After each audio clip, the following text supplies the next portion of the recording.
эхлэхээс өмнө гэр бүлийн гишүүдийнхээ тоогоор хэдэн хүнтэй гэр бүл зурх гэж байгаагаас тооцоолоод зохиомж аваад миний хувьд 3 гишүүнтэй гэр бүл зурх гэж байгаа учраас ойролцоогоор толгойг нь аавынхын толгойг нь энд зураад хүүхдийн толгойг нь баг зэрэг доор ээжийн толгойг нь энд зурлаа. За цаасныхаа том жижиг тэр багтаамжаас хамаараа зохиомжоо тооцоолно гэсэн. Энд 3 гишүүнээ зурж байгаа учраас би энэчээ мод оруулъя гэж бодсон. Тэгээд мөн өөрийнхөө дүрс ашиглаад бүгдээрээ аль болох хамгийн хялбар дүрсийг ашиглаад амархан байдлаар жаргалтай гэр бүлээ дүрслэнэ. Энд бас би мод оруулах гэж байгаа. Тэгээд зохиомжоо авахдаа аль болох хитрхи жижигхэн биш цаасандаа бас хитрхи тонгоолгүйгээр бас нэг тал руу шахахгүйгээр зохиомжийнхоо цаасныхаа төвдөн байрлуулж авал илүү гоё болно. Одоо биеийн зурцгай энгийн буруулжин дүрс ашиглаад ойролцоогоор иймэрхүү зурчээ. Хүүхдийн бие жижигхэн ээжийн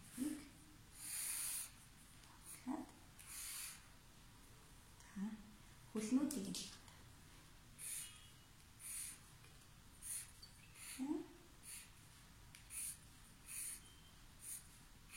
маш энгийн байдлаар тэгээд нэгэн жигд байх албагүй мөн далийн мөрийн хазгай тийм байх нь тийм ч одоо чухал биш. Зургийн зохиомж нь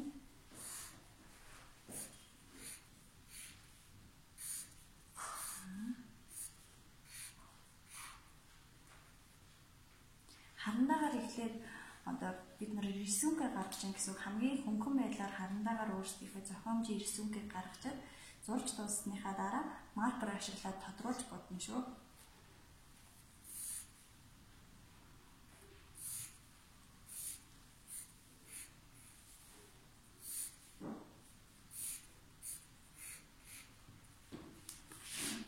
Одоо нүдийн зурцгай. Нүдийн бас том бүрийн зургийг чинь том бүрийн хамран бөөрийн дүрс ашиглаад жижиг бөөрийн тэгээд жаргалтай гэр бүлийн чамын нэмэлгээд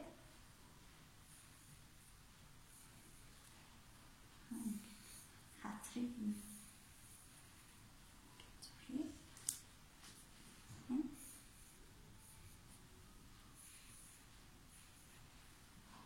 чихэн жоохон том байвал илүү үлдвэртэй.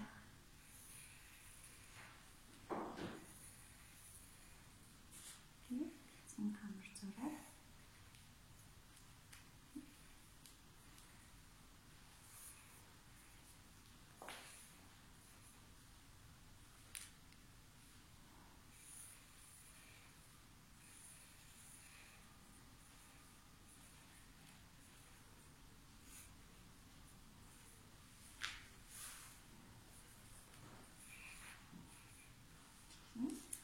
үсгийн зурагтай би эмэгтэй хүүхэд зурж байгаа учраас ингээд ингэж зурлаа. Аавд нь харин бүгдээрээ малхан өмсөлж. Хөөрхөн малхан өмсгэнэ.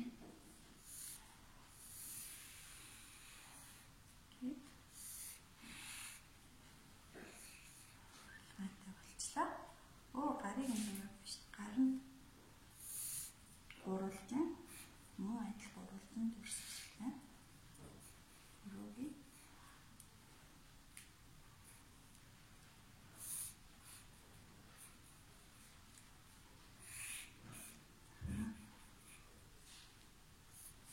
хамгийн хялбар бас илдүүтэй харагдах жаргалтай гэр бүл.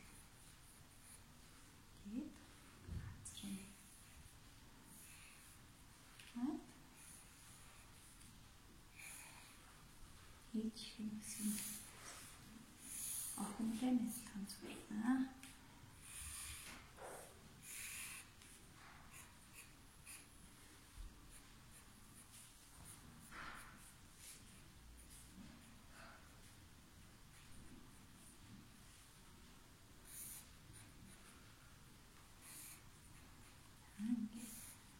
ээлтэй. Болчлаа. Одоо модныхаа ишийг зүгээр шулуун зураас ашиглаад баг зэрэг гурвалжин зурч. Энэ нөгөө модныхаа ишийг ингээд газар модонда мөн адил өөрийн хийдвэрс ашиглаад жимснүүд зурнаа.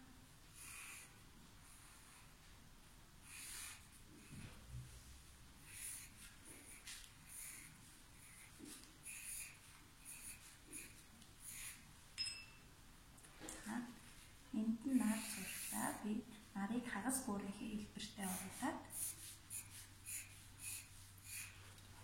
За ингээд бидний рисунг маань бэлэн боллоо. Одоо дараагийн маркер ашиглаж тодруулцгаана.